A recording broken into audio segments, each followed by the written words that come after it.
আপনারা দেখছেন জবর খবর, বাংলার স্পন্দন।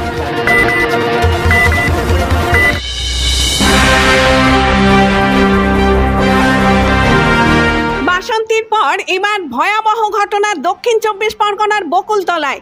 ধারালো অস্ত্র দিয়ে প্রতিবেশীকে কুপিয়ে খুন করে থানায় আত্মসমর্পণ করলো অভিযুক্ত ব্যক্তি। ঘটনাকে কেন্দ্র করে এলাকায় উত্তেজনা। কেন কি অপরাধ? ও তো বলতে পারতো, ও তো বলতে পারতো। এই আর ওই ঘর, এই আর ওই ঘর, ও তো আমাদের অপরাধ। আমার সব জানা।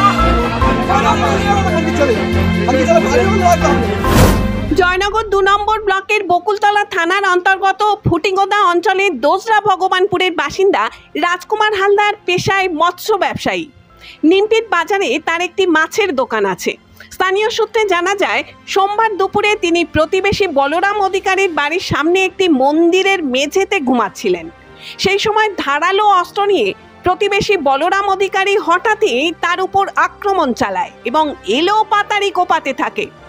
রাজকুমার হালদারের আর্তনাদে বেরিয়ে আসে পাড়া প্রতিবেশীরা।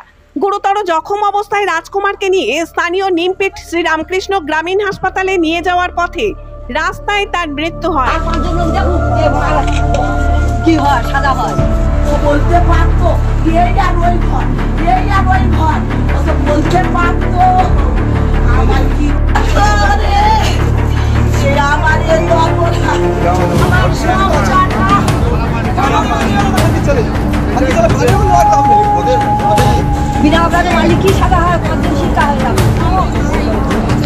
কি কারণে এই খুন? প্রতিবেশীরা জানান, দুজনের মধ্যে সেরকম কোনো গন্ডগোল লক্ষ্য করেননি তারা। তবে কদিন আগে গরুর খাবার দেওয়া নিয়ে দুজনের মধ্যে বচসা হয়েছিল। ঘটনাটা বলতে ওই ভদ্রলোক দুপুর 12টার মধ্যে এখানে শুয়েছিল। এখানে প্রতিদিন থাকে। আর একটা ভদ্রলোক বললো বলরাম নাকি অধিকারী, উনি এসে এখানে কী সত্য ছিল ঠিক আমি ভালো জানি না, এখানে এসে আজকে কুপিয়ে মেরে দিয়েছে। দিনের বেলায়? দিনের বেলায় দুপুর 12টা 12:30। মারার কারণ কি, মানে কেন মারলো কিছু জানতে পারি? সে কারণটা আমি জানি না ঠিক। ওদের বাড়ির আর লোক সব কোথায় পালিয়েছে না আছে? সব ওদের বাড়িতে লোক আছে। হ্যাঁ, আসামিকে ধরে যে যাকে মেরেছে ওকে কি ধরতে পেরেছে পুলিশ? হ্যাঁ, ও থানাকে সারেন্ডার করেছে। চিৎকার করার বলে আমার শাশুড়িকে বলতে বাবা থানায় কী হয়েছে দেখো দিন। তা আমি গিয়ে যখন দেখতেছি তখন অলরেডি ওখানে শেষ হয়ে গেছে, আর বেঁচে যাওয়ার মতো নেই। তবুও কোলে করে তুলে একটু হসপিটালে নিয়ে যাওয়ার চেষ্টা করেছিলাম, কিন্তু গাড়িতে যেহেতু শেষ হয়ে গেছে আমার ITI কলেজের কাছ থেকে ফেরত না চলে এসেছে। কি দিয়ে মেরেছে, মানে কি দিয়ে মেরেছে বলতে গেলে তো সেটাও বুঝতে পারছি না, কিন্তু পুকুরে খুলে দা একটা পড়েছিল। কোথায় কোথায় মেরেছে? ঘাড়ে দুবার কম মেরেছে, বুকে কম মেরেছে, হাত তো পুরো একদম ঝুলে দিয়ে। কারণ কি কিছু বুঝতে, কেন মারলো, কিসের জন্য আমি সেটা বুঝতে পারছি না। কী কারণে মেরেছে, কীভাবে মেরেছে সেটা দেখো। ওনার সাথে কি আগে কোনো ঝামেলা হয়েছিল এরকম কিছু? হঠাৎ মারলো মানে কিছু তো একটা ব্যাপার, কেন? সেটা স্যার বলতে পারছি না, কী দিয়ে কিসের জন্য হয়েছে সেটা। তিনি মারা গেছে, উনি আপনার কে হয়? আমার শ্বশুর, ওনার বড় জামাই আমি। আপনার নাম? আমার নাম কমন মিত্র। আমার একটা ভাইপোকে বলে কাকা কোচে কাকার এই যেটা মেরে দিয়েছে এরকমভাবে।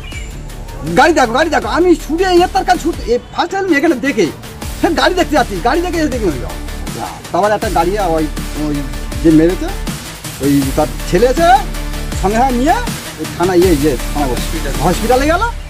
তারপর এসে ওই মৃত্যু বলে এখানে ছেড়ে দিয়ে তারপর কি কেন মারা গেল কি তা ওটা আমরা ঠিক বলতে পারছি না। মারলো কেন হঠাৎ, কি করে বলবো আমরা? রাগ ছিল নাকি তা বললাম। ও লোক এখানে ওনার বাড়ি ফ্যান আনতে যায় গরুর জন্য। আচ্ছা, গরুর জন্য ফ্যান আনতে যায়, কথা বলে। সে লোক থাকে তার দাবা, এ লোক এসে গরমে এসে এখানে একটু শুয়ে থাকুক, থানে যে ঠাকুরের লোক এখানে শুয়ে থাকে এইভাবে। কিভাবে ওনার সাথে কি দ্বন্দ্ব ছিল আমি তো বুঝতে পারছি না।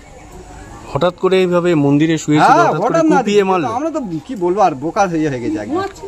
কিভাবে মারলো কিভাবে না ওটা আমরা তো বলতে পারবো না। কি শুনেছেন?